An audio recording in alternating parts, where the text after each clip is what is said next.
prison, crimes against children are the most despised. The people who aren't allowed in general population are child molesters, any rapists, a lot of crimes of those sorts. You just get stabbed right away. If you went into GP, they would kill you. If you went into GP, you have to, if your cellie came in and you read his paperwork and it said he's a child molester, you would have to kill him or you would get killed. That's how it works. There's no way around it. That's an... Inmates sense fear, and they sense that these guys are pedophiles.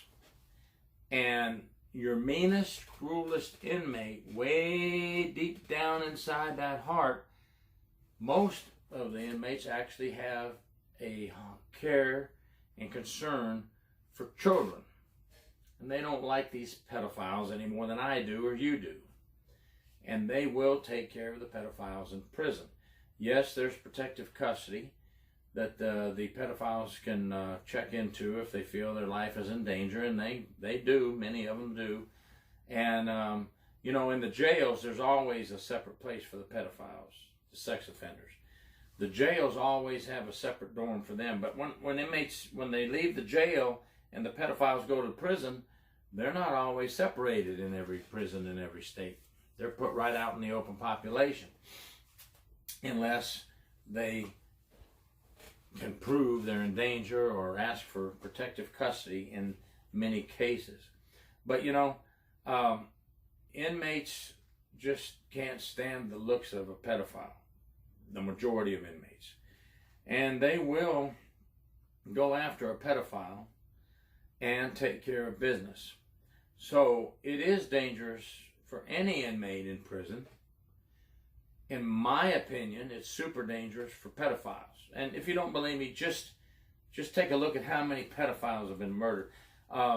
If you look up Catholic priests in prison, and I'm sorry that I have to use this as an example, don't mean any harm, but hey, if truth is truth, and that's what we're here to tell. There's been Catholic priests murdered in prison because they are pedophiles. They've been proven to be known pedophiles. You just go ahead and tell us what happened. All right, I guess he decided to clear his conscience or something, but, you know, he told me what he was in prison for, that he had, you know, was accused of raping an 11-year-old girl, and he got 25 to life for it, and, you know, I told him that's enough, I don't want to hear any more. I first, you know, punched him a couple times. Still wouldn't shut up. Still kept telling me he wanted to explain that he didn't do it, that he was being set up and all this stuff, and I don't know, I just got mad and then hit him, and then I killed him. When I hit him and knocked him out, and then I took the shoelaces out of his shoes, tied them together, wrapped it around his neck, and strangled him. Then after I was done, I mean, I was aware of what I was doing, you know, and then I just put him on his bed and covered him up and climbed in my bed and went to sleep. In prison, crimes against children are the most despised.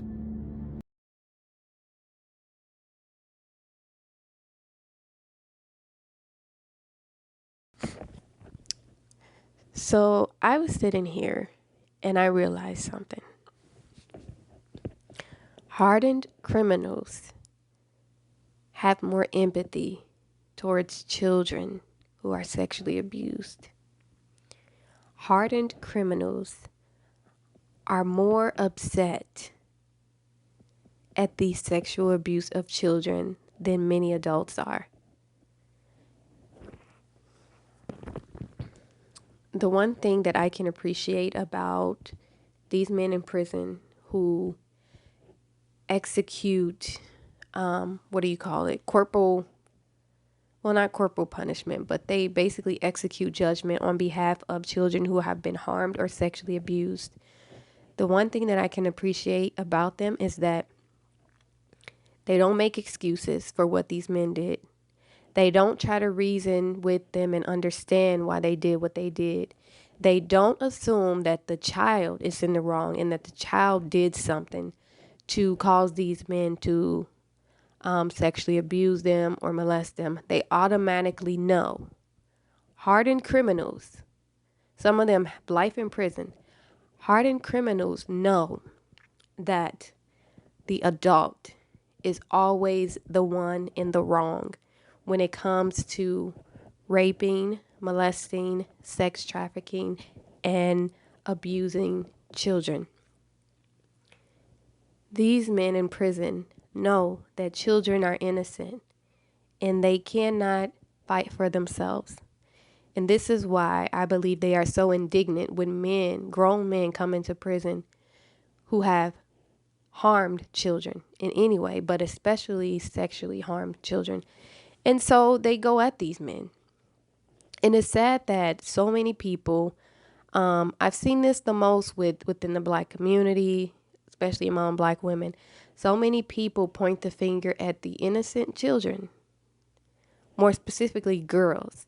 They point the finger at innocent little Black girls and they say, no, she was fast. She seduced him. A little girl seduced a grown man. Oh, she wanted it. These girls be doing what they be doing just because they assume. But the reality is they don't want to accept the fact that there are men within the community, within all communities, who are so perverted that they are attracted. They are sexually attracted to little girls and boys. And so what do? Instead of being indignant with the abuse that these men inflict upon children, they leave the child standing there and they go stand on the side of these pedophilic men and rapists. And they tell the child, well, I don't believe you, so you're just going to have to get over it. And then they have this, they hold this animosity towards the child because they were victims of the men that they love, of their sexual perversions. And I believe because not enough people get upset at the sexual abuse of children, that these men continue to abuse more children. And if you aren't upset at the sexual abuse of children, you are part of the problem and you might be one of them. So I can appreciate that these men who are in prison, they see these men and they know automatically that they need to do something about these perverted, pedophile, rapist men. And they do.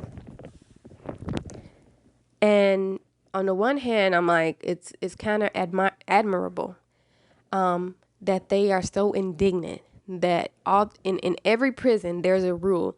If a child molester, a child rapist, a child abuser walk through these gates, through these doors, he needs to be dealt with immediately. No questions asked.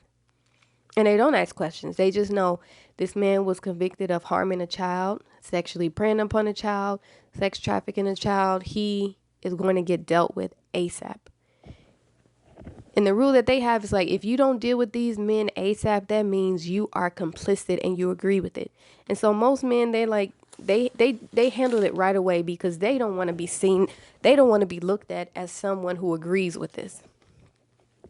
And if more people outside of the prison walls felt like these men do, who are locked up, some of them for life, who have committed heinous crimes, if a lot of people could be as indignant as these men who are behind prison bars are, I think more men would be afraid to harm children.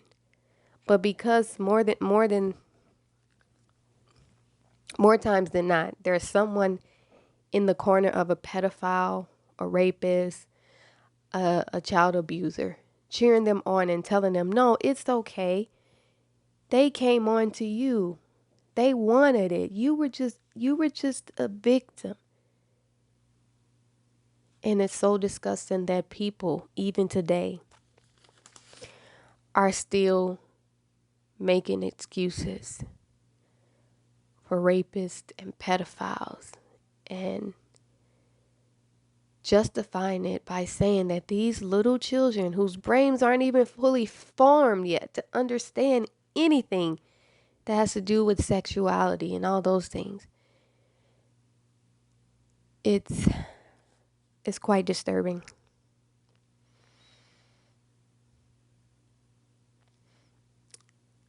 And so I just want to appreciate